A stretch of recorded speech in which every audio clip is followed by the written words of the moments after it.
I grew up in a valley on the west coast of New Zealand's South Island. Imagine the wildest, most beautiful valley you've ever seen. Lush bush that merges from foothills into fertile farmland, cut through by pristine rivers that snake down from the Alps above, and a lake that sparkles like polished glass while rainbows write colour in the sky. I grew up in the Gloriavale Christian Community. 500 men, women and children living together and following the doctrines of Jesus Christ. My grandfather was my hero because he brought us to this land and founded the community I loved. Purchasing the 2 farms on either side of the river was a smart move for our group. We'd migrated from the east coast and needed a livelihood. I arrived at 6 weeks old, strapped on my papa's back, to what would be home for the first 18 years of my life. My cousins and childhood friends were like brothers and sisters to me. We did everything together. Camping was one of our favourite pastimes. We snuggled in sleeping bags underneath the stars and cooked damper on campfire ashes. Now, earlier today, we were asked to recall our happiest childhood memory. My favourite is Celebration Day. Imagine the coolest party you ever attended as a child. My cousins, my friends and I would gorge ourselves on pink candy floss and drink way too much sugary soda. There were clowns on stilts, bag rides behind tractors, 3-legged races, and a plane that flew over to drop lollies from the sky. The men built us a hydro slide and a flying fox. And on these days, my granddad would decree a day off work for the entire community. So the women stopped working in the kitchen and the men came in off the farm for the festival. And it was all free. We didn't pay for it because we didn't earn wages. We didn't work for money. We worked for the lifestyle and for each other. The money we made in our businesses was kept in a communal bank account. That bank account built the hostels we lived in, put clothes on our back, and food in our mouths. And I knew every single person in my community personally. Not only did I know them, but I knew their husband, their wife, their children, and their grandchildren. We lived in communal hostels. We worked together. We went to school together. We prayed together. I was constantly surrounded by the people I loved most. And at night, I'd skip a couple metres to my cousin's room to socialise or play a deck of cards. I loved working with the other girls in the women's realm. I loved learning to sew, knit, spin, and cook. Music was one of my favourite hobbies. We were taught music in the first year of school. So by the time I was 17, I was competent on 5 musical instruments. Think for a moment about a time you achieved something really important. Remember how it felt?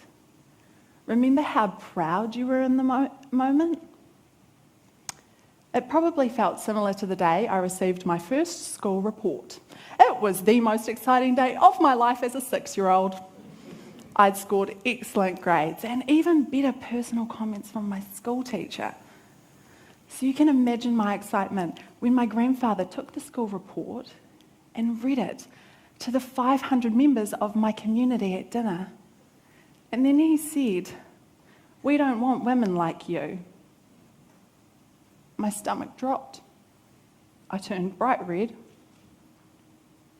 There was air being sucked in my nostrils, but I couldn't breathe. See, my school teacher had written in my report a sentence that read, "Lilia demonstrates leadership skills, which could be useful for when she's older." And my grandfather humiliated me for hours. And this would become a common theme throughout my life. Afterward, I left that dining room a changed 6-year-old girl. And what changed was my belief I was worth anything more than what he said I was.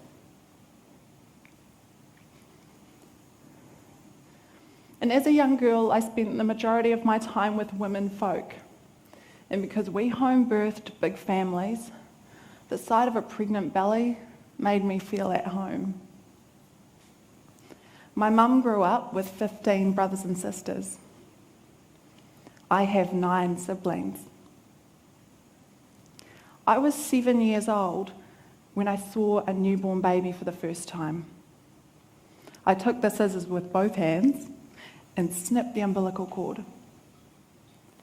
My cousin was born blue because the cord was strangling him.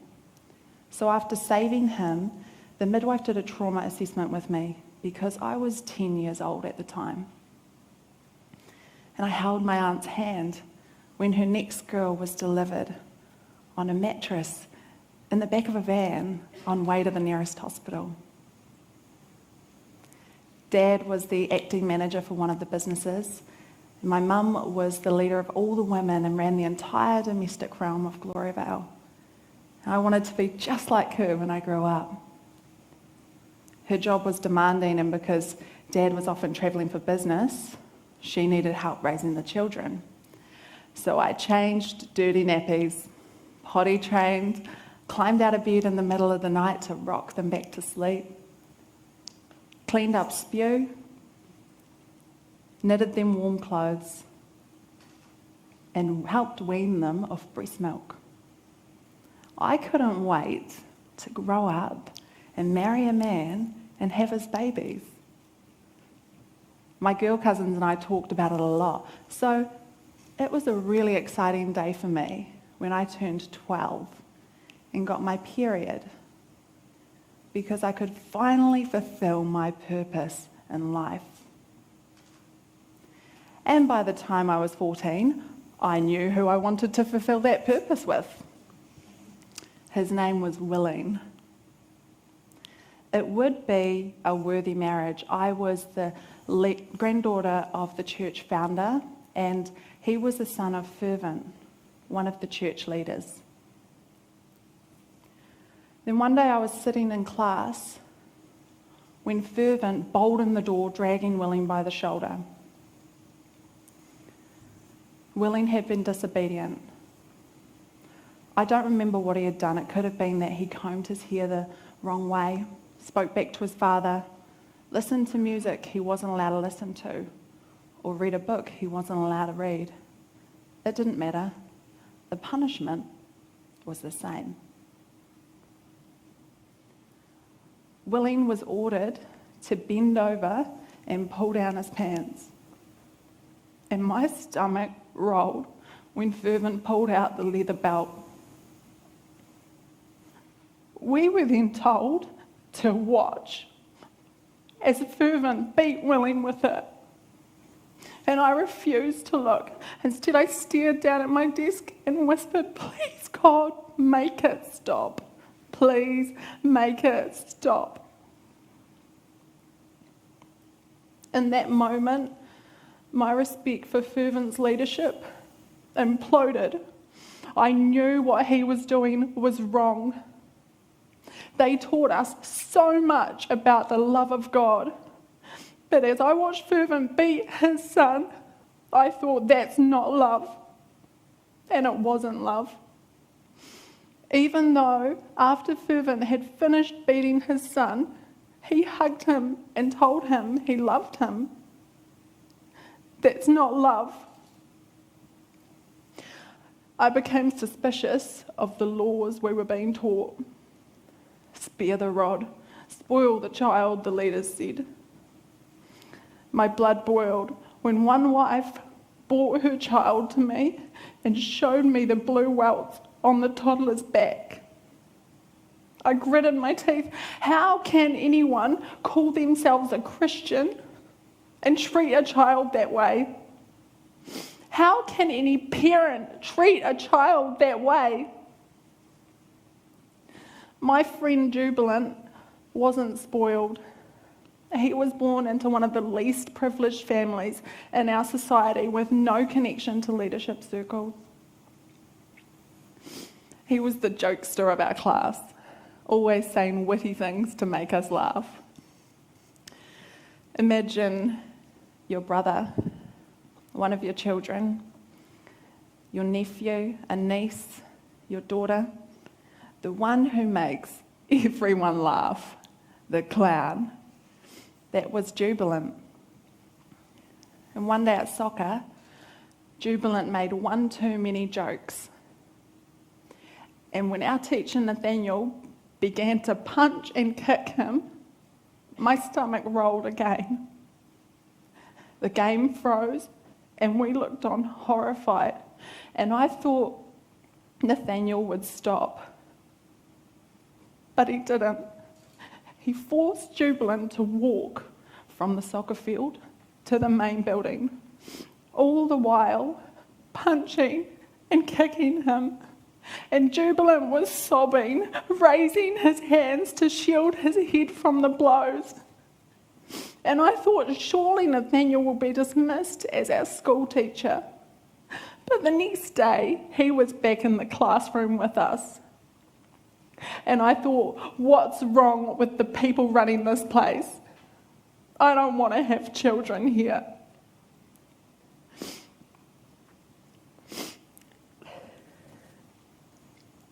Not wanting children was a sin. It was forbidden. My best friend Grace was an unwanted child.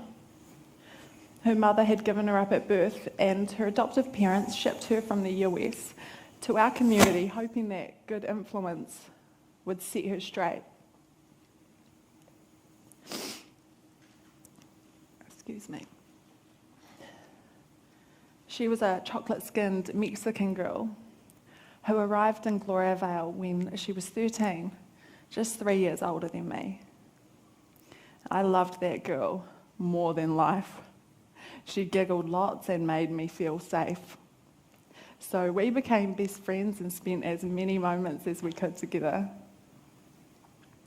Now, Grace bought personal possessions from the outside world. Music, jewellery, makeup. These were forbidden, and seeing them for the first time made Grace all the more special in my eyes. Her rebellious spirit inspired me. And over the years, Grace would be punished many times because she refused to be controlled. She was 20 when she came to me and told me the leaders had ordered her marriage to a man she didn't love. She was sobbing, trembling, tears are streaming down her cheeks. In desperation, she'd packed her bags, hidden them under a tree, called a friend on the outside to come rescue her, but she was discovered, taken before an inquisition of 20 men seated in a small room, condemned, forced to confess she was evil, forced to phone her outside family and say she didn't want to leave anymore. And I thought, fuck them. No one tells my best friend what to do. So I wrapped my arms around her and I said, don't listen to them. You do what you believe is right. Thankfully, her adoptive parents came through. They phoned Gloriavale and threatened to send in the police if Grace wasn't allowed to leave. The next day she was gone. And she now lives happily in Canada. Excuse me. After this incident with Grace, I knew I had to leave too, or I would be forced to marry a man I didn't love. And I knew I had to take my little sisters with me, or the same thing would happen to them. I had one foot out the door already. When I was 11, my oldest sibling ran away. When I was 13, my next oldest sibling ran away. When I was 17, my younger brother threatened to leave. I didn't know it at the time, but my parents were ready to leave too.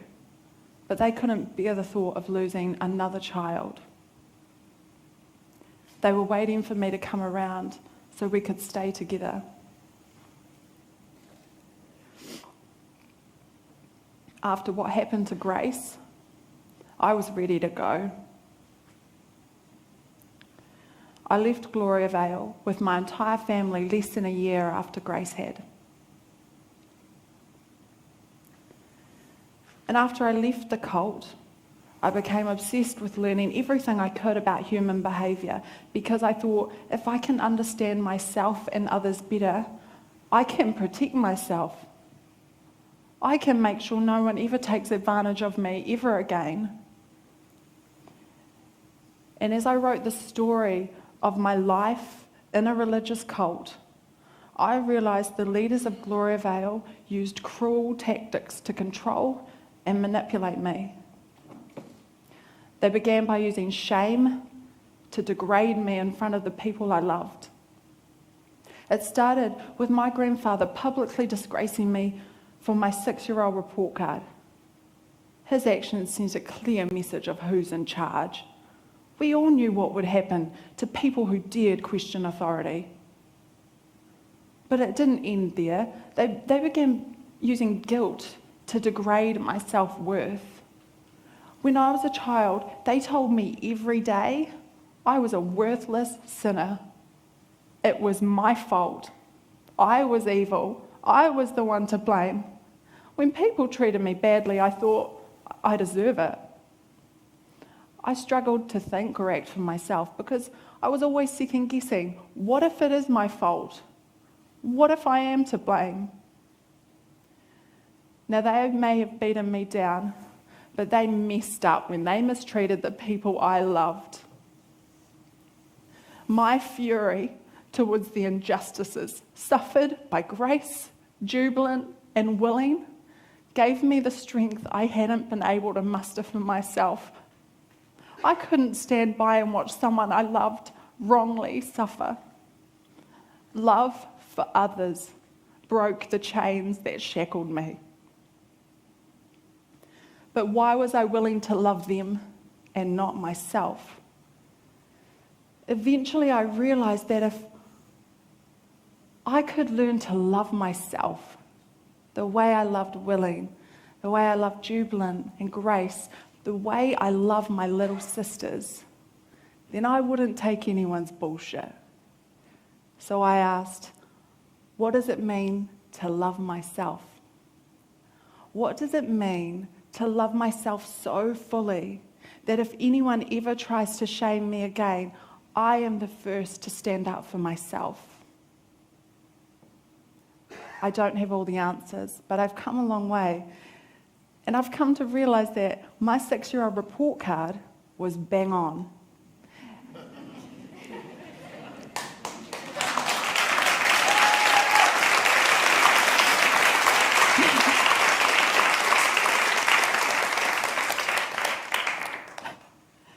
And my grandfather was terrified of strong women. I'm a strong woman. I'm a leader. Today I know my leadership skills are priceless. I use them to leave the church and find my own way in a world that honestly still scares the living hell out of me. I used them when I was 23 to run a business and to write a book that teaches others what's possible. Now at 27 years old, I'm using them to stand here with you today. I use them every day to remind my 6-year-old self she can do anything she wants to do, and to never let anyone tell her otherwise. Thank you.